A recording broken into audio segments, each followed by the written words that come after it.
भैया याद करते हैं और बहुत जल्दी भूल जाते हैं। कोई ऐसा तरीका बताइए ना जो उनसे कोई चीज को लंबा समय तक याद रख सकते हैं। तो इसीलिए आपके सामने एक वीडियो लाए हैं जिसमें 5 ऐसे तरीका आपको बताने जा रहे हैं जिससे आप किसी चीज को लंबा समय तक याद रख सकते हैं। और ये जो टिप्स है ऐसा नहीं कि आपको इंटरनेट के थ्रू उठा के यहाँ पे रख दिया गया हुआ है, क्योंकि यहाँ पे ऐसे ऐसे टिप्स है जो मैंने खुद के बेसिस पे बताया। और ये जो टिप्स है ये लगभग 2-3 साल से चलते आ रहा है और इस टिप्स को बच्चे फॉलो भी कर रहे थे और अच्छा खासा मार्क्स भी उन्होंने स्कोर किया। और बाद में उन्होंने अपना फीडबैक भी बताया कि हाँ भैया अगर ऐसे याद करते ना तो कोई चीज याद भी जल्दी हो जाता है और लंबा समय तक याद रखता है, उसको जल्दी भूलते नहीं है। अब इंटरनेट पे आपको मॉर्निंग 30 मिनट प्लान मिलेगा ही नहीं, ये मेरा खुद का प्लान है, ठीक है।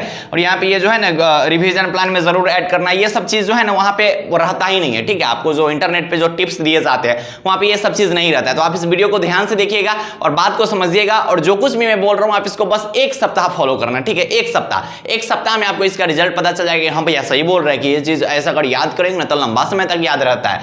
तो जो भी मेरे प्यारे प्यारे भाई हैं, जो भी मेरी प्यारी प्यारी बहनें, उनको बता दूं कि आप बिहार बोर्ड के फर्स्ट गाइडेंस चैनल पे आए हैं और आपका हक बनता है कि चैनल को सब्सक्राइब कर दीजिए, क्योंकि हम लोग का जो टारगेट है मिशन 100 के भाई बहन का वो जल्द से जल्द पूरा हो जाएगा आपके 1 सब्सक्राइबर से, ठीक है। तो अच्छे रंग से पढ़ाई करते रहिएगा। तो ध्यान से समझिएगा, यहाँ पे 5 बेस्ट रिमेंबरिंग ट्रिक बताने जा रहा हूं आपको। सबसे पहला क्या भैया कि किसी भी आंसर को जब आप पढ़ो ना या फिर किसी आंसर को आप जब याद करने जाओ तो उसको खुद के भाषा में समझाने का कोशिश करो, ठीक है। उसको खुद के भाषा में समझाओ या फिर उसको इमेजिन करने का कोशिश करो। इससे क्या होता है ना कि अगर आप किसी चीज को इमेजिन करते हैं ना वो तो लंबा समय तक याद रहता है, या फिर किसी चीज को अपना भाषा में समझाते हो ना तो लंबा समय तक याद रखता है। अगर कोई भी क्वेश्चन एज फॉर एग्जांपल जैसे आप याद कर रहे हैं आवेश संरक्षण का सिद्धांत, ठीक है, जिसे कंजर्वेशन ऑफ चार्ज बोलते हैं, उसको खुद के भाषा में समझाओगे तो क्या बोलोगे, जैसे इसका आंसर क्या है कि आवेश को नहीं उत्पन्न किया जा सकता है, नष्ट किया जा सकता है, एक बॉडी से दूसरे बॉडी में ट्रांसफर किया जा सकता है। अब आप खुद के भाषा में समझाओ कि देख आवेश के उत्पन्न भी नहीं कर सकते हैं, नहीं ओकरा बर्बाद कर सकते हैं, ओकरा क्या कर सकते हैं कि एक बॉडी से दूसरे का बॉडी में पहुंचा सकते हैं। तो ये होता है आवेश संरक्षण का सिद्धांत। अब इसको इमेजिन करके देखो, आवेश को नहीं हम उत्पन्न कर सकते हैं, नहीं बर्बाद कर सकते, उसको सिर्फ एक बॉडी से दूसरा बॉडी में ट्रांसफर कर सकते हैं।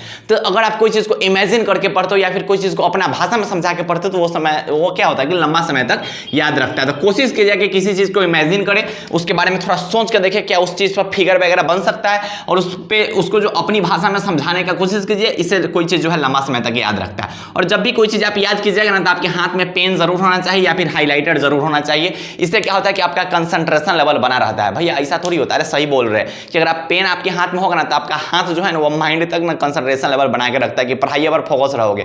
हाथ में पेन रहना ही चाहिए। आप कुछ भी पढ़ रहे हो ना, अगर आप रीडिंग दे रहे हो फिर भी हाथ में पेन होना चाहिए, ऐसे ऐसे चलता रहना चाहिए, ऐसे ऐसे चलता रहना चाहिए उस पर, ठीक है। मतलब जैसे जैसे पढ़ रहे हो उस पर हाथ नीचे से चलता रहना चाहिए। इससे क्या होता है कि आपका जब माइंड होता है ना इधर उधर भटकेगा नहीं। पढ़ाई के वक्त जो हो या फिर किसी चीज को याद करने वक्त ना अगर आपके हाथ में पेन होगा या फिर हाईलाइटर होगा तो वो चीज लंबा समय तक याद रहेगा और वो चीज पर माइंड आपका एकदम कंसंट्रेटेड रहेगा और उसका फिगर माइंड में छपते रहेगा। तो इसको बोलते हैं अच्छा खासा तरीका पढ़ाई करने का। अभी तक चैनल को सब्सक्राइब नहीं किया तो सब्सक्राइब कर दो ना। क्या देख रहे हो भाई, बिहार बोर्ड को फर्स्ट गाइडेंस चैनल पे आए हैं। यूट्यूब पे ऐसा कोई चैनल आपको नहीं मिलेगा जहां पे बिहार बोर्ड को पर्सनली गाइड किया जा चुका होगा या फिर किया जा रहा होगा। तो आप चैनल को सब्सक्राइब कर देना। जब कोई आंसर लगे कि याद हो गया हुआ है तो उसे एक बार ना बिना देखे लिखे जरूर, ठीक है। बहुत सारे मेरे भाई लोग बोलते हैं अरे याद हो गया छोड़ना, अरे याद हो गया तो उसको देखो, बिना देखे लिख के देखो ना। अगर आप बिना देखे उसको लिख रहे हो, ठीक है, जिसको ना बोलते हैं देहाती भाषा में मुजबानी अगर लिख रहे हो मतलब वो चीज सच में याद हो गया हुआ है। तो जो चीज भी आप याद करो ना कोशिश करो कि लिख लिख कर पढ़ने का कोशिश करें, कोशिश करो कि लिख लिख कर पढ़ने का कोशिश करें। जैसे मैथ वगैरह पढ़ रहे हैं तो मैथ में अगर कोई चीज सॉल्व कर रहे हो ना तो खुद को समझाओ, लिख लिख के खुद को समझाओ, अच्छा ऐसे होता है, देखो ऐसे होता है, ऐसे होता है। फिजिक्स से कोई डेरिवेशन सॉल्व कर रहे हो तो लिख लिख के पढ़ो, ठीक है। फिर डेरिवेशनों को इतना हाथ धके पढ़ने लगता है, डेरिवेशन पढ़ा नहीं जाता, डेरिवेशन सॉल्व किया जाता है। तो अगर कोई भी चीज आप पढ़ रहे हो ना तो कोशिश करना कि लिख लिख कर पढ़ने का कोशिश करें। अगर आप कोई चीज को लिख लिख कर पढ़ोगे ना तो वो ज्यादा समय तक याद रहेगा।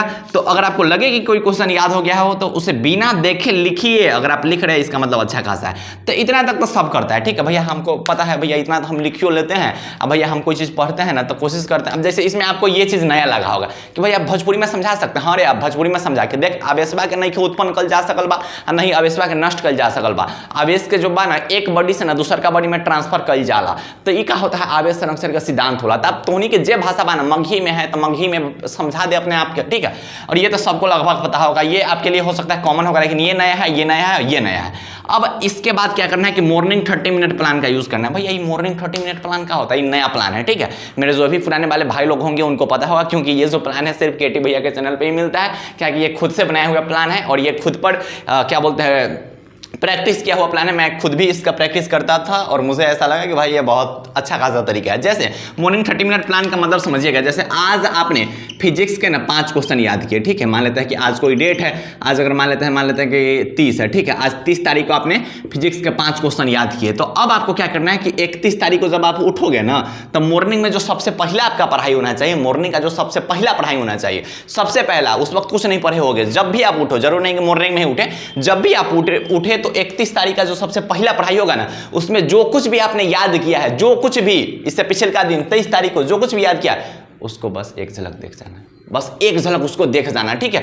इसको बोलते हैं मॉर्निंग 30 मिनट। उस वक्त याद मत करना, बस उसको एक झलक देख जाना। इससे क्या होगा ना, आपके माइंड को ना और ज्यादा इंडिकेट मिल जाएगा, भाई याद है, अभी भी याद है, ठीक है। तो इससे ये बहुत इफेक्टिव होता है, बहुत ज्यादा इफेक्टिव होता है। बोले ना, बहुत बहुत बहुत बहुत ज्यादा इफेक्टिव होता है ये मॉर्निंग 30 मिनट प्लान। हर एक को यूज करना चाहिए, हर एक सब्जेक्ट में यूज करना चाहिए। आप 10वीं में है, 11वीं में, 12वीं में, जो कुछ भी आप याद कर रहे हैं, जो कुछ भी आप याद कर रहे हैं, उसको बस एक बार मॉर्निंग में 30 मिनट प्लान में एक बार जरूर देख लेना, ठीक है। हर एक सब्जेक्ट के साथ आपको ये चीज करना चाहिए। उसके बाद रिवीजन प्लान में इसको ऐड ऑन करना। बहुत सारे मेरे भाई है ना, रिवीजन खाली क्या करता है पता है, रिवीजन खाली करेगा चैप्टर के, रिवीजन खाली करेगा समरी वगैरह के। अरे भाई, रिवीजन क्वेश्चंस का भी किया जाता है। आपने क्वेश्चन आंसर जो याद किए हुए उसका रिवीजन भी किया कीजिए, ठीक है। रिवीजन प्लान जब भी आपका, रिवीजन प्लान कितना बनेबे नहीं करता है, तो ये गलत बात है। रिवीजन प्लान आपका होना चाहिए, और रिवीजन प्लान में ना ये जो क्वेश्चंस आप याद करते जा रहे हो उसको ऐड कीजिए रिवीजन प्लान में, उसको भी रखिए। और अगर संभव है तो ग्रुप डिस्कशन कर लीजिए। अगर ग्रुप में ज्यादा बच्चे नहीं है तो आपके जो बहुत क्लोज फ्रेंड होंगे, जो आपके साथ एग्जाम देने वाले होंगे और वो वही चीज पढ़ रहे हो, तो आप उनसे डिस्कस कीजिए, आप उनसे क्वेश्चन पूछिए, वो आपसे क्वेश्चन पूछेंगे। फोन के थ्रू ही कर सकते हो, नहीं के आसपास जा सकते हो, फोन के थ्रू ही कर सकते हो, आप उनसे क्वेश्चन पूछ सकते हो। उससे क्या होता है ना कि अगर आप कोई चीज डिस्कशन करते हो तो वो चीज और ज्यादा समय तक याद रहता है, ठीक। तो अगर ग्रुप डिस्कशन पॉसिबल है तो कीजिए। अगर ग्रुप डिस्कशन मतलब होता है कि 5-7 को एक में बैठ के वहां पे डिस्कशन करो, लेकिन आजकल का तो छुछुनट से भाग गया हुआ है। अगर एक साथ 5-7 को 10 बैठ गया तो वहां पे का ग्रुप डिस्कशन होगा, फलना वाली ई ऊ हैंग टैंग चलते रहता है। तो उन्हीं तो ग्रुप डिस्कशन वैसे बढ़िया है कि मत कर, ठीक। सबसे बढ़िया कि कॉल पे एगो दोस्त को रख लो और दोस्त से ग्रुप डिस्कशन, मतलब एक दूसरे से डिस्कशन आप कर सकते हो। अब ग्रुप में बैठोगे तो फिर पढ़ लिया, क्या डिस्कशन करेगा तो नहीं जानेगा। तो अच्छे ढंग से पढ़ाई करते रहिए। और चैनल को अभी तक सब्सक्राइब नहीं किया तो चैनल को सब्सक्राइब कर दीजिए, क्योंकि इस चैनल के जितने भी क्वेश्चन 2023 तथा 2024 में गेस करवाए गए थे, सभी के सभी क्वेश्चन टकराए हुए हैं। आप उसका प्रूफ हमारे कम्युनिटी पोस्ट पे देख सकते हैं। और केटी भैया के गाइडेंस से लगभग 200 से ज्यादा जो भाई बहन थे वो 400 प्लस मार्क्स से स्कोर किए हुए हैं। बाकी आप अच्छे ढंग से देख लेना, कम्युनिटी पोस्ट पे सब कुछ अपलोडेड है। तो पढ़ाई अच्छे ढंग से करते रहिए और चैनल को सब्सक्राइब करना बिल्कुल नहीं भूलिएगा। और मिशन 100 के है उसको पूरा करना है, तो वीडियो को ज्यादा से ज्यादा शेयर कर दीजिएगा और कमेंट में कर देना एक बार जय बिहार। तो लव यू ऑल।